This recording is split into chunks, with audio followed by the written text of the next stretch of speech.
Thanks. Yeah, thanks for having me. Thanks to everyone for tuning in. I just got back from a 16 by 400-meter hill workout up here in Park City. So if I get out of breath, just try to ignore that. I'm yeah up in Park City training altitude. But most of the year I'm in Seattle and um, heading back to Seattle on Sunday to train back at sea level. So I'm looking forward to that. But yeah, thanks again for having me. I'm excited to talk to you guys and hopefully you guys can have some takeaways heading into whether you're racing the Seattle Marathon or other road races or just trying to get a look into what a pro runner does.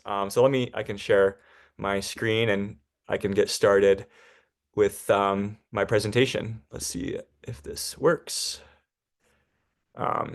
All right, can you guys see the slides? Yep, that looks great, Oh, Sam. all right, awesome, awesome. All right, let me just move this really quick. So, um, like Sebastian said, my name is Sam Prakel, and today we are going to talk about the mindset behind professional running. Fittingly, I am a professional runner, and I've lived and trained in Seattle for the past 6 years. I train mainly with the University of Washington track and cross country teams, and I also act as a volunteer coach. I started running all the way back in middle school, and I ran 4 years in high school, and for 5 years at the Division 1 level before turning pro. I raced everything from the 800 up to the 10K, and I've run everything from local turkey trots up to world championship meets. So over all of this, I've accumulated a lot of experience dealing with the mental side of training and racing, and I hope to share a piece of it with you all today. Um, Furthermore, I love talking about mindset because it's applicable to many other areas in life besides running. So if you are a runner and training for the Seattle Marathon or something else, that's great. Hopefully, you can learn a thing or two today. But if you are not a runner, I think there are still a lot of lessons you can take away from this presentation and apply it to whatever you're chasing in life. Also, just a quick disclaimer that I am not a sports psychologist, but I do spend a lot of time alone with my thoughts while running. So this is just the mindset practices that I personally find helpful and am telling you just from my experiences. So I hope you enjoy this look into my brain as a pro runner. Um, so here is just a quick overview of what I'll talk about today. First, I'll give a brief introduction and talk about my background a little. Next, I'll break down the question of why endurance sports like running are so hard.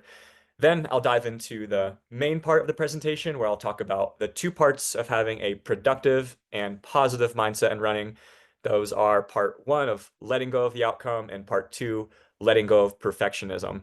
Lastly, I'll run through a short mental exercise that I do to automate a positive mindset when I run. And finally, we'll have some time for some Q&A at the end where you can ask me about mindset or anything running or performance related. So before we dive into mindset, just a little background. Some of you may be asking, what exactly is a professional runner? So basically, I am sponsored by Adidas to represent them and the US in high-level races all over the world. My pro running career started back in 2018 when I graduated college and I signed with an agent who got me a contract with Adidas. That same summer, I moved to Seattle and to stay with my college coach, Andy Powell, who had just started coaching at UW. And throughout my professional career, I've continued. Firstly, something I'm proud of is my 9 consecutive years of running sub 4 in the mile, hoping to extend it to 10 next year. I've also competed in 3 Olympic trials, 15 US championships, and 2 world championships. I also, like I said before, volunteer coach at UW, and after starting to work with the team in 2018, I've helped transform the program here into one of the best middle distance and distance programs in the nation. So this next year, I will continue to work with UW and also try to individually qualify for the indoor and the outdoor world championships. So today I want to talk about how my pro running career has helped me develop such a positive and productive mindset. I feel like there's a lot of lessons I've learned throughout my 6 years as a pro runner. But before we dive into that, we first need to understand this question of why are endurance sports so hard? It seems like an obvious question, but I kind of want to break it down and start to make the case for why mindset is so important in running. So number one, why endurance sports are so hard. Um, they are painful. A couple times a week, I really push myself in certain workouts to get better and force myself to adapt, and that's painful. My lungs burn, my legs burn. I'm sore all the time. Running is just simply painful. Number two, why running so hard is it is really boring and repetitive sometimes. There's only so much variety in training, and um, lucky, like Seattle has so many beautiful places to run, but at the end of the day, it's just a lot of one foot in front of the other. Number three, running is also an individual sport. There are no teammates to lean on when you hit a low point, and there's really no faking it in races. Either you have it or you don't. And finally, number four, runners deal with what I call extreme delayed gratification. You train for months and months before just one race. It's not like other sports where you can play once a week or multiple times a week. You have to put in so much work for a race that's far into the future. And I'm sure most of you have heard of the Stanford marshmallow experiment, that's pictured on this slide with the child staring at the marshmallow. But if you haven't, to sum it up, in the experiment, children were offered a small immediate reward of a marshmallow, but if they resisted the temptation of eating it for about 15 minutes, they were offered two marshmallows as reward. And the kids who resisted the temptation displayed this ability of delayed gratification. So with running, I like to pretend that the marshmallow represents my race results, and the longer that I train and build my fitness, the better the result and the bigger the reward in the end. So I ask the question, how do I deal with this dilemma of delaying gratification in such a hard sport?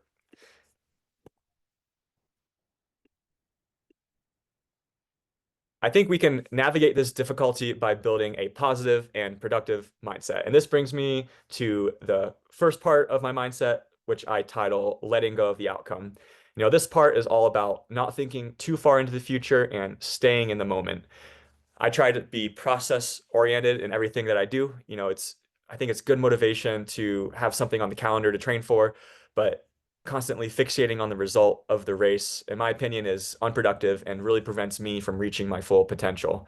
So when I catch myself worrying about potential outcomes, like what place will I get or what will my time be, I try to fall back on these 7 points to help guide my mindset. My first point in part one is enjoy the process. Now, this is really, I think, mindset 101 for runners, and it was such an overused saying in college that it almost lost meaning for me. But no matter how cliche it is, it's probably the single most important aspect of my mindset, and it's allowed me to have such a long career in running. Another similar cliche is it's not the destination, it's the journey. Nothing is more true after finishing a race. And, the race itself is just a drop in the bucket compared to the months and years of hard work and preparation that goes into training for it. And if I can't enjoy and have fun with that process of training, then I'll be so burned out and unhappy by the time of the race that, there's a low chance I'll actually get the most out of myself. Point two is embrace failures as learning opportunities. You may be familiar with the term growth mindset, and that is a big part of this point. A big worry of mine with outcomes is fearing that a bad result will somehow make me disappointed. But one way I navigate this thought is to remind myself that I will benefit from the outcome no matter what. If it's a good outcome, the benefits are obvious, but if it's a bad outcome, then the benefits are not so obvious, but very much still there, and sometimes even more valuable in the long term. Mistakes that I make in racing force me to make changes and improve for the next one. Point three is a big one and really helps me in letting go of the outcome, and that is do what makes you happy. I make sure I find time and space for happiness and balance every day. One example is a very small thing, but I very often reward myself with donuts after runs and workouts, and it's something I actually look forward to a lot and something that makes me happy. Um, and my happiness isn't just supplied by food. There are other things like, going for a hike or a bike ride with my wife that also fills up my cup. And it's important that I make space for that even in the middle of the season. It's better to have fun and find a good balance than to try to be a robot and miss out on things that you want to do. Point four is don't take yourself so seriously. Running can turn into a dark and very serious sport very quickly, but I always remind myself that it's just running. I also remind myself why I do it, which is mainly for myself and because I enjoy it. I run because I want to keep improving and see how good I can be. But at the end of the day, that number or result has no bearing on me as a person. So I try not to get too caught up in thinking about the outcome. Point four or point five, my bad, goes along with point four, and that is to be the most relaxed person on the starting line. The very best athletes in the sport are also the ones that you see are the most relaxed on the starting line. And that's an important skill to master in order to perform in some of the biggest races. So to make sure I'm keeping things light, I always try to smile on the start line and stay in and enjoy every moment of the race. This mindset helps me not to panic when the race gets hard, and really helps me adapt when the race doesn't go as expected. Point, point six, be patient. Time is a powerful thing. Before you even get to the race, you have to get in shape. And getting in shape doesn't happen overnight. It takes weeks, and months of consistent work to build a base and make adaptations in your body. Whenever I'm on a run and I start running too fast, I just tell myself, to have patience and run a pace that allows me to do more volume. Um, I also try to have patience with injuries. Taking a day off or even a week off for something that hurts is better than trying to run through the pain. Time is very powerful. A few nights of sleep and some rest days can do wonders for my body when it's feeling beat up. So I try to have patience in both my training and my injury management. And I always tell myself that there's no shortcuts in this sport. And finally, when I've mastered the first 6 points in this part of the mindset of letting go of the outcome, I'm able to unlock point seven, which is finding a flow. The flow state is kind of a hard phenomenon to describe, but it usually happens when I'm running and I have no negative thoughts slowing me down. This complete lack of thought or worry allows my body to do what I've trained it to do and reach its maximum potential. One example of when I've entered a flow state before was when I ran my personal best, of 350 in the mile.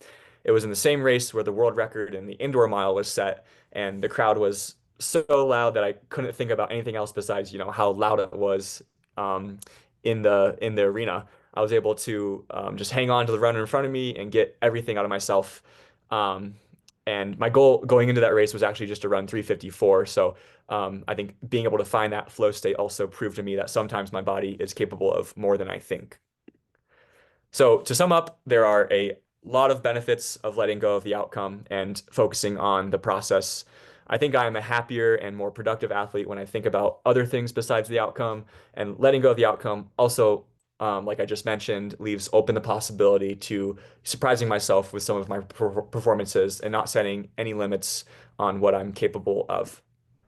So in part one, we covered letting go of the outcome. Moving on to part two, I'm going to talk about why letting go of perfectionism is crucial to, my mindset in running. So number one, again, is an obvious one, but it's important. And that's to be flexible in both your training and your racing. So many factors can get in the way of training, the weather, travel, just life in general. I try not to get too caught up in having to hit an exact number of miles each week, or run exact splits in a workout. My coach and I are constantly adjusting things. Like if the weather's bad, we change the workout around. If I have to travel, busy certain days, I change my whole week around. And sometimes, or something that I always tell myself is that I can be stubborn with my goals, but flexible with the process that I take. Point number two is that there is a lot of good in the in-between. A good example to explain this would be with sleep.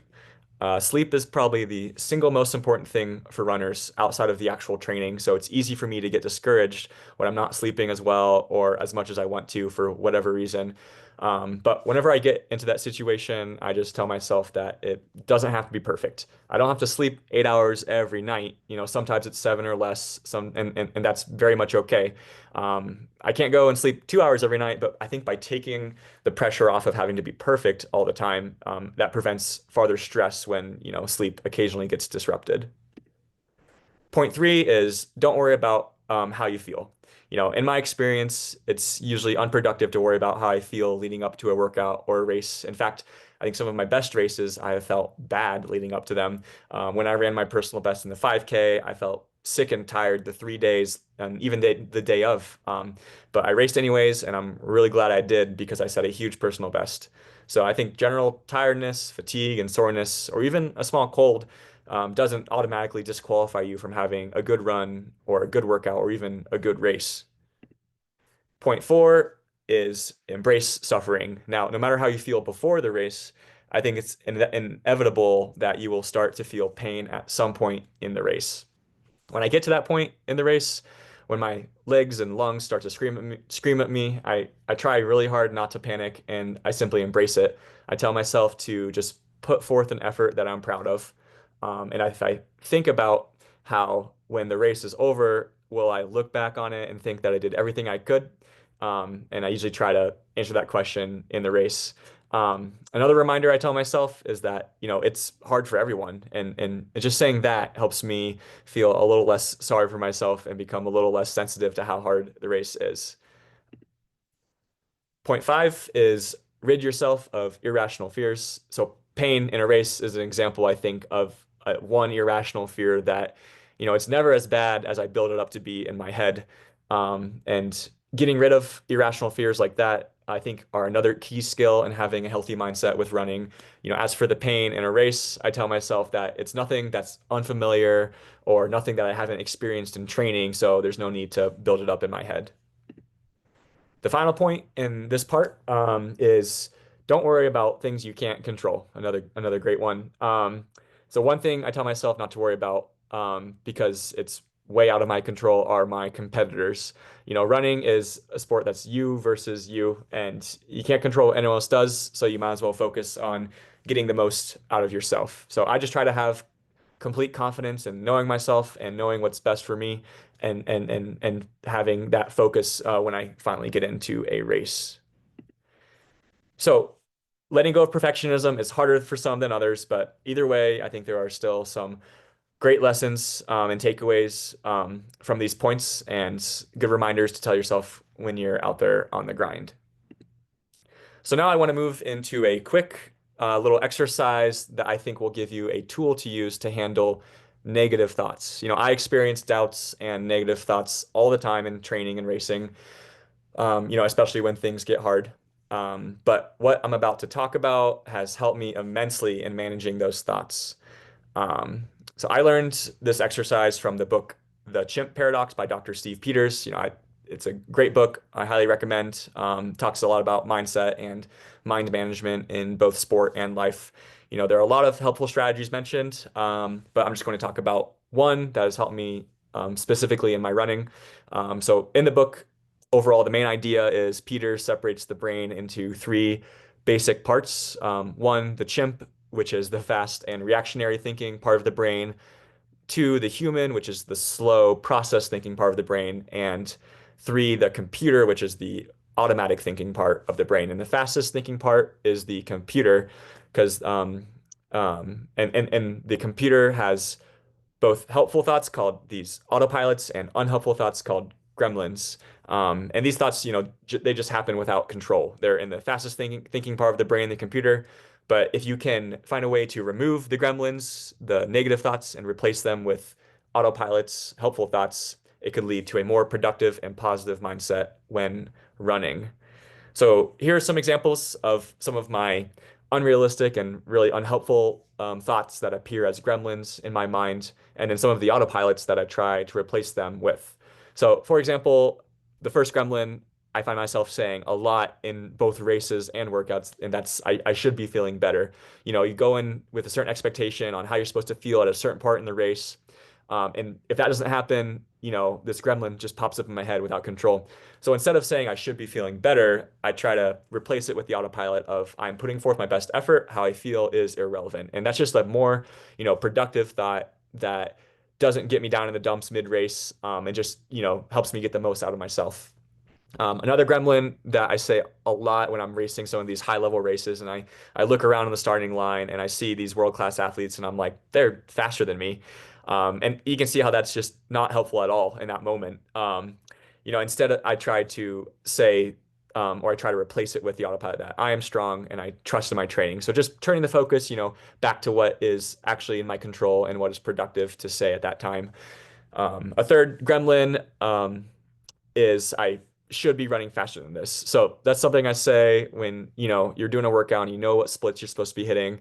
Um, and it just like really drags me down when I'm not hitting the splits that I want to be hitting. So instead, I try to say, I could run faster if I stay relaxed and continue to work. So just another productive thought that I try to replace that gremlin with. And then finally, something that, pops up all the time, in a sport that is as hard as running is, this is hard. And it's okay to recognize. You just need to recognize it. And I try to like tag on something that's a little more productive and something that makes me feel better, which is this is hard for everyone. Embrace the work. So that just makes me feel less sorry about myself and, brings, a different sort of perspective into, just besides saying this is hard. So these are just some examples, and you can replace, I think, the autopilots with whatever works for you, something short and something that you can just say in training. So when the race comes around, the thoughts just come automatically. Um, and I keep a journal where, when a gremlin pops up, I'll write it down and think of something useful to replace it with. And it takes some practice, but I think this tool has been helpful for me, and a strategy of, kind of getting rid of some of these automatic negative thoughts that pop up when I'm training and racing. Um, so just one last story to help sum up my two-part mindset and show it in action. This story happened last year, 2023. I had a really busy year of travel and racing, and I was also planning a wedding with my wife. And the whole year kind of culminated with my last race of the season, which was the World Road Running Championships over in Riga, Latvia, with my wedding being just 1 week later in Ohio.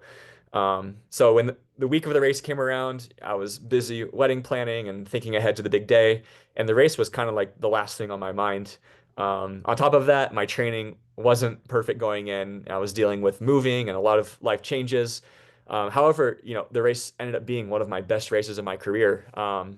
And I think that's because it was easy to let go of the outcome since I was, preoccupied with planning a wedding. And I was also forced to let go of perfectionism since, things were not going too well in training. And, I just had to go into the race with no expectations. And I had this carefree attitude and ended up getting the bronze medal, which you can see pictured on this slide. So this is just one example. And thankfully, I won't always have a wedding to plan before a race. But I think this example showed me that, mastering these two parts of the mindset unlocks so many tools that I can use to maximize training and racing and navigate whatever thoughts go through my head when I'm on my running journey. So that's pretty much all I had. We can open things up to some questions. I haven't looked at the chat. I'm sure there's some questions in there, maybe. And yeah, thank you so much for your time and taking a listen. Let's see in the chat here. Um, let's start, I guess, from the I can also help um, funnel up a few of these questions here, Sam. And I just wanted to say thank you okay. so much. That was a wealth of knowledge and so much to learn from, so many lessons from throughout your career. And thank you so much to summarizing, condensing it all for us here. I feel like I definitely picked up a few things, and especially from the first mindsets, just to enjoy running at the end of the day. Um, Exactly. but I think we just had a couple comments here. Let's see. Noah did ask here as a question here, how can I pursue these goals like training for a marathon without sacrificing as much time with my family? Uh, and then there's a couple follow-ups as well as like, what are some ways I can try to include my family that might not be able to run? Yeah, that's a great question, and I think a key to sustaining such a healthy lifestyle with running and training when families involved. And I don't have kids or a family myself right now. It's just my wife and I. And I think marathon training, luckily, is something that you can definitely do while still balancing other things. I don't run marathons, but from people I know, it's a lot of early mornings, and trying a lot of treadmills, especially this time of year when it gets dark. But um, I usually like including people who don't normally run. We usually use bikes. I think, if I go for a long run, I like having company on someone on a bike is a good way to include other people who maybe can't keep up or go as far. Also, yeah, kind of running. If I do run by myself, I run with my AirPods, and you can talk on the phone with people or listen to podcasts or other ways that kind of make the process more fun.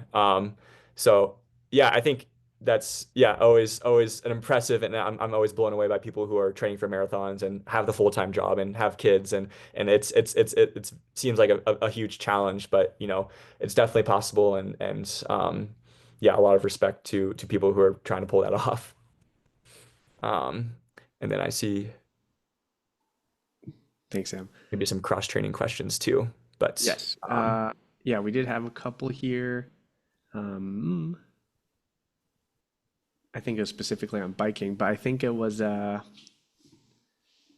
someone actually just side note here, September, in case you or anyone else was curious, the name of that book that Sam mhm. mentioned was The Chimp Paradox. Is that correct? Yes, yes. I can try to go back to that slide. Um, And thank you, Joe, for also writing that in.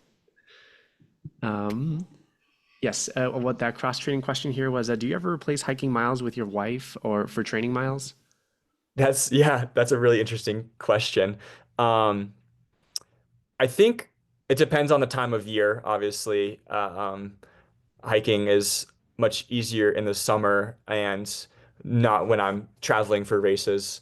I think the only time I would maybe consider doing that is like during sort of my downtime when I really try to find like other activities besides running to stay in shape, and hiking is definitely one of those. I think hiking definitely like provides a cross training. Like if you're going up, 2,000, 3,000 feet, you get that heart rate going, and it's great because you're not putting that as much, pounding on your legs. You're moving a little slower, but you're still getting the heart rate up. So I would say that's, if it's something that's enjoyable to you and gets you out the door and gets you, yeah, getting some miles in that way is something that you see yourself training like that, then I think, um, yeah, it's a great supplement to maybe like going out and doing some flat runs every other day, or however much you can squeeze in that training. But um, yeah, like I don't think my coach has much experience, converting hiking miles to running miles, but I do know a lot of trail runners who probably do have more experience with that, and seeing what they do on Strava, they're always, going out for hikes or trail runs, and it's just a different type of training, but it definitely, I think, is very effective. And I know people who have done very well in, road races or track races from doing, stuff on the trails as well. So I think that sounds fun. Thanks, Sam. Next question is, how much time or rest is advisable, would you say, between marathons and races or distances? Yeah, yeah, definitely, I think much more for a marathon. I know some people, like, there's kind of a spectrum. Some people take months and months between marathons. They'll do a spring marathon and then they won't do another one until the fall, which is probably like the safest thing to do. But I do know some people who will, do maybe a month between marathons. So I think, especially with the shoes nowadays, with how good the shoes are and how helpful they are with recovery, I think if you are up for it and you're not feeling any pains or aches, you can have a pretty quick turnaround between marathons. But I think, the short of distances, you can definitely have a quicker turnaround. Like my specialty is middle distance, so I'm like mile, 5K, and that only takes like a few days to turn around. But I don't have as much experience with the marathon. I can imagine like your legs feeling the week after a marathon. You probably need to take like almost a whole week off and then start to get back into training after that. But it definitely varies with the distances. Sometimes I'm racing miles and I'll just take, one day between races. When I'm over on the European circuit, I'll just race every other day, which is pretty crazy. But definitely not possible with some of the longer distances. Gotcha. And Jackson also asked, what are your thoughts on a run walk for a half marathon? And I'm not sure exactly if Jackson, you might want to elaborate a little bit more on your question, but I'm guessing they're just looking for general thoughts. Yeah, no, I think that's, a great way to like get the most out of yourself, like introduce yourself into that half marathon distance.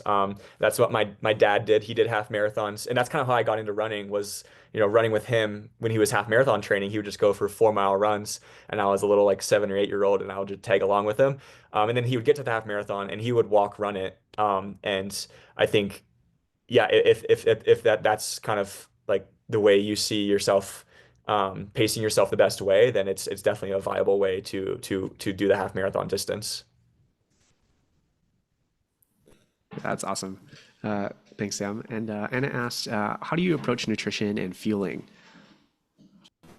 Um, I mean, that's another great question. I think for me, Um, number one, I make sure that, I'm getting enough fuel. I definitely ran into some issues in college when I was, taking a heavy course load, and traveling a lot for competitions and running a lot of miles where I just was like underfueled and I wasn't eating enough. So I definitely learned the lesson the hard way by just going through some like energy deficiency things in college. So number one for me is just making sure I'm getting enough nutrition. And then number two is I think the timing of the nutrition is very important. Like I try to eat, within 20 minutes of working out. And I think that's more important than maybe, what exactly you're eating. So you want to make sure you're fueling your body the right ways. And then yeah, I just try to eat balanced. I don't overdose on junk food, but I don't eliminate, one thing. I try to just have a balance with everything.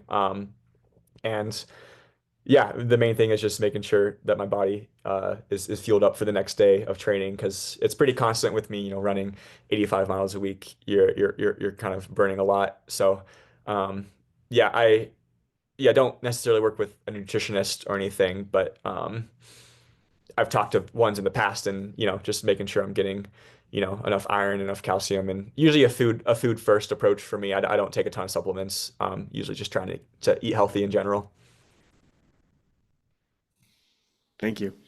And then Lauren asked, what are you training for now, Sam? So right now I am training for indoor track and specifically I'm opening up my indoor season on December 7th in Boston. I'm doing an indoor 5K at the BU track. So that's kind of a popular track for, college and pro athletes to run because it's fast. So I'm going to try to run a 5K there and go after my PB of 13:15. I think I'll try to run sub 13:10 or we'll see, but training's going well. And then January, February, I was actually going to talk about some of the meets at the Dempsey. I'll race a few meets at the Dempsey and then maybe a couple of races on the East Coast. And then indoor USAs are in New York City on Staten Island in February. And then top two there qualify for the World Championships in China. So that's kind of like the short-term indoor season. That's kind of what I'm training for now. Um, I see we have a hand raised. Yeah, I was curious, how do you pick or balance your year between indoor and outdoor, and like what are those considerations? Yeah, I mean, I think in the fall, September or so, I'll like sit down with my coach and we'll just look at like what opportunities are there throughout the season. And you kind of have to because there's so many opportunities, you have to prioritize like what you want to pick. And I think a big thing right now in the sport is like representing your country on the international level. So indoors with the World Indoor Championships in China, I think working backwards from that, seeing how I can qualify for that meet, what meets will like set me up best to qualify for World Indoors.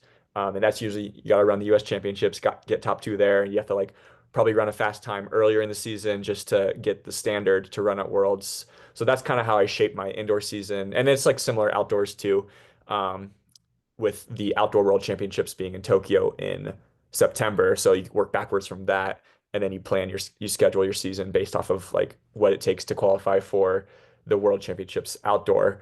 But there's other small considerations. And again, like going along with the theme of my mindset, I try not to put, all my eggs in one basket. If I'm focused on making worlds, then, if it's just like not very fun. So I try to like set smaller goals throughout the season. There's some, fun meets like Millrose Games in New York City has, a lot of history and it's fun to race in New York. So I try to like put that on the calendar.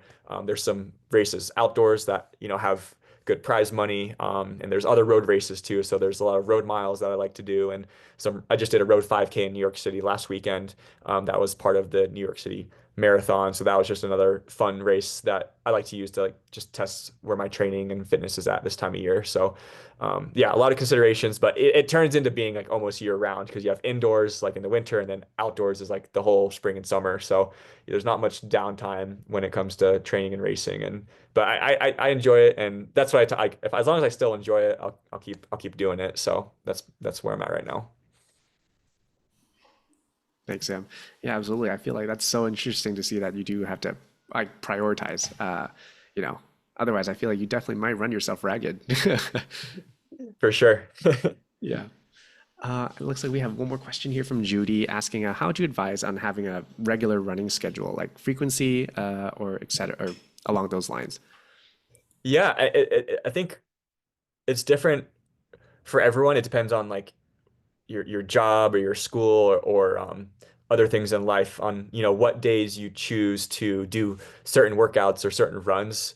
Um, I think, yeah, being consistent is the biggest thing. So it's better to, run every other day or every 3 days than to do like, a week or two of just all running and then like no running for another like week or two. Like I would just pick a schedule that allows you to have consistency, but also time for recovery. So, I take a day off every week. Usually it's Saturday or Sunday, and I do nothing on that day, no training whatsoever, and that just allows my body to absorb, the training.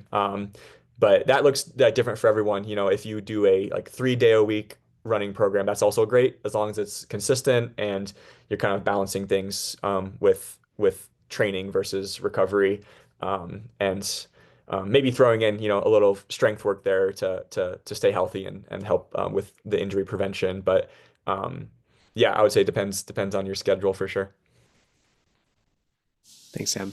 And actually, that goes into the personal question for me. I'm actually kind of curious on is there any specific strength training thing that you're recently came across that you've been really loving to do? Um, I'm not sure outside of running what kind of strength training protocols that people usually like. So I'm just curious what yours is.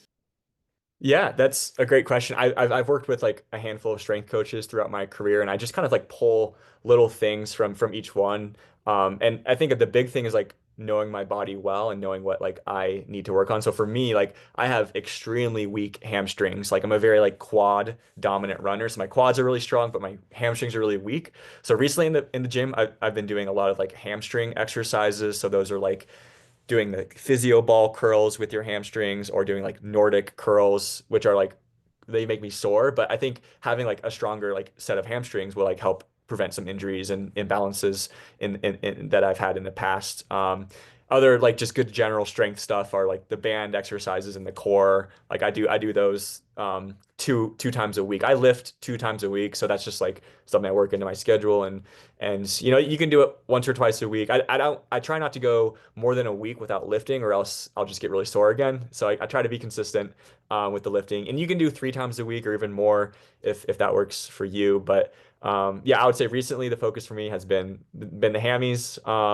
But I think with running, people always ask me like, "Oh, how do I get better running form?" I think a lot of that comes from the core and having strong hips. So that those two areas too is like the other two areas that I focus on the most. Oh yeah, those Nordic curls are no joke. I follow this knees over toes guy, and Mhm. he's really popularized a lot of those. And yeah, I tried to do one, fell flat on my face. Yeah. Yeah, I Yeah, those can't, I are still hard. can't make it all the way down. Yeah. No, yeah, yeah. Anna, yeah, I see you have your hand raised. And Yeah, anyone else, if you would like to ask your question via voice as well, please feel free to put up your hand or unmute anytime. thanks, Sebastian. I know I feel like I'm skipping the line a little bit here. I was curious, kind of along those lines, do you have a favorite like track workout that you do, or like why would it be your favorite, and which training run of the week, like, do you resonate with the most? Yeah, I love that question. Like there's a lot of track workouts to choose from. I can see it like being overwhelming to like decide like what workouts to do. Um and it's changed over the years. Usually like um when I was in college, I liked doing like shorter reps, like 10 by 400 at like mile pace was and it's still that's still one of my favorites. But now that I've kind of been training for like some longer distances, I really enjoy like breakdowns. So I'll do like a mile, then a 1200, then an 800, then a 400, and I'll do that like once or twice. Try to run it like close to like what I want to run for like 5K pace. And I really enjoy that one. Just um, yeah, having a ladder and I think it helps because you can sort of build the intensity as you get to like the shorter distances. So the 400 can be a little faster, and it's just fun ending with something like shorter and faster. So I would say, yeah, either the breakdowns or the 400 reps are some of my favorites. Um, and then training runs throughout the week. I don't know. I know a lot of guys who like love long runs. I'm not a huge fan of like the long run, although like it's really helpful to do one. I enjoy the days where I do like kind of a medium length run and then some strides. I really like doing strides either on the track or turf. So I'll do like I'll do a training run just to get some volume in, but then I'll get some turnover doing like 6 by 100 meter stride. And that just makes me feel like fast and poppy. So I would say those days are probably my favorite. Thanks for sharing. Thank you, Sam. And it looks like Cynthia asked, for a novice, what would you recommend for strength training and maybe how often? Yeah, I mean, you could definitely um, do most of it from home, and I don't know, like sometimes I like going into the gym and having like a bigger space to do it, but I live from home a lot too. And I would say um, if you're just getting into it, doing like just it's pretty repetitive and boring. And I always say like if I'm not bored by the end of my lift, then I'm not doing it right. Because like the key is to like do it like correct form and do it slow. And usually like I just get like impatient. I just like try to rush through it. But the big thing is like making sure like you're doing it like slowly and intentionally. Um, and for me, like the band exercises are something that I think would be the first thing that you could add. So I use like a blue resistance band, and I'll do some clamshells or some banded squats. And that's just a great way to just activate your glutes and make sure that you're like using the correct muscles when you're running. So the bands would be a good thing. And then on top of that, like all you need is like either a kettlebell or a dumbbell. Um, and just doing some basic deadlifts or yeah, just super light, like just to activate your posterior chain, like your hammies and your glutes. So I do a lot of like single leg Romanian deadlifts. I do that pretty much every lift and um, yeah, on top of that, core with a med ball is always good too. So yeah, they're just yeah, some just some basic movements and I do a lot of like Olympic lifts too, so like cleans and squats and um yeah, just deadlifts. So those are just basic lifts that I think, are just general good for athletes, any type of athlete. But yeah, I would just start with the bands and go from there, I think if you're getting into it. Thanks, Sam. And Yafet asked if how do you make sure that you're eating correctly for the training you're doing? I think you also mentioned that you were at a period of time under fueling. If you can also wouldn't mind sharing like how that felt. Maybe some of us are under fueling and don't even know it. Yeah, I think when I was underfueling, the first thing I noticed is I was just like waking up at night hungry, which is not good. Like I wasn't sleeping through the night. So I think that like you want to make sure like sleep, you want to make sure like you're just, sleeping consistently. And if I was like waking up all the time, like wanting to get a snack or something, I'm like, okay, I'm probably not eating enough at dinner or lunch. Um and yeah, I felt like really tired in my workouts. I think um yeah, it's like for me, it was like the timing of when I ate because I had class and I had to go right into practice. And I think if I had to go back and do it again, I would just like, eat like a much bigger breakfast, just like really like fuel up in the morning and then I'd go to class for a couple hours, but then that would like carry me through to practice when instead I think I was just having like a small breakfast and then I would just like show up to practice hungry. So I never wanted to yeah, show up to practice hungry, so I made sure I would just eat a big breakfast. And yeah, you always got to think ahead too. So if I know I have a big couple of days of training, I'll just like make sure I have like a just a really big dinner and so like when I do wake up the next day, if I have to like go straight into a run, I can like maybe get away with like not eating as much in the morning because I ate a lot like for dinner the night before. Um, and then if you really want to get technical, there's like fueling that you can do daring runs, which if you're running the marathon, you probably know about that. There's gels and bottles that I think even I have started to take when I'm doing long runs and long workouts. I'll take a gel or two and then I think that helps a lot because then I'm not like starving when the run ends because I've been fueling throughout the run, and then I can just like have like a normal, brunch or dinner after running. But it's yeah, I'm not like the most qualified person to specifically talk about nutrition and fueling. I think I've just figured it out for myself throughout the years and kind of know my body and I just like I don't like deny it what it's craving too. Like if I feel like I need to um eat, I'll just eat. That's I try to keep it pretty simple. So that's yeah. Thank you, Sam. And Kazuko asked, do you keep a training journal? I do. Actually, I keep one for my coach and one for myself, which is kind of funny. So yeah, I just have like a little, I don't know, smaller sized journal, and I'll write, what I did that day, training wise, like how many miles I ran, who I ran with, where I ran, how fast, like all the details. And then like on the other side of the journal, I'll just like write thoughts about like just in general, like what I think I could have done better in this workout or what I think I need to improve on next time in this race. So yeah, I keep like a somewhat detailed journal, throughout the season. And then for my coach, he still uses like paper logs. So I'll fill out like a weekly log for him and give it to him so he can like make comments on it and stuff. So there's a lot of writing, but I don't mind it. Yeah, I feel like very underrated. You know, what gets tracked gets measured, right? Or Mhm. yes, what can be measured gets improved. Um, Mhm. but Anna asked, last one, what was your favorite race and why? Ooh, um, I mean, I think I mentioned it in the presentation. It was when I ran my personal best in the mile. Um, I think because it just felt like a breakout race. Like I said, I was going and expecting to run 3:54, and I ended up running 3:50 just because of the hype and everything around the race. And it being a part of a historic race where the world record was set was pretty special. And I ran it with one of my close college friends, and he ended up running 3:49, so he finished just in front of me. So it was just like fun, like sharing in that success with him. And just that, yeah, that day is always going to be like one of my favorites of my career because we raced and I went out to dinner afterwards. Just like a fun day. And it's kind of like yeah, a good memory and kept me motivated for a while. But yeah, I don't know. I race a lot. Like there's a lot to choose from, but that one definitely sticks out the most. Thank you, Sam. I believe that is all the questions that we had. So I would like to mention one more time that if anybody wanted to see this again, this has been recorded and I will be sharing it with everybody that registered today. But Sam, thank you so much for sharing and all of your experiences and the wealth of knowledge that you've acquired over your entire running career.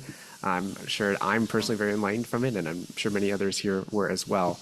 Uh, but yeah, thank you everybody else for joining today during your lunch hour. And with that being said, I will give everyone back the gift of time as we finished a little bit early. Yeah. Thank you, everybody. And thank you again, Sam. Thanks so Yeah, much. thanks for coming. Yeah, feel free to follow me on Strava or Instagram. I try to post every once in a while about training, but that's about Oh, it. yeah, absolutely. Yeah, it's great Thank you, to see you, Sam. Sam. Mhm. For anyone who's is still here, the funny story is we ran into Sam at photo day, and that's how we met Sam and learned he was a part of this UW community. So it's always fun, kind of those connections we can make through the whole U, and just glad to have you all here with us. If you're training, if you're part of the endurance club, you've got a month, I think, right, Sebastian? Oh So these yeah, last 4 weeks, a little and even less. I we're got, gonna I have think, the 3 weeks full, left. about 3.5 weeks or so. Just stick with it. You're doing a great job. Yeah. Awesome. Thank you, and take care, everybody.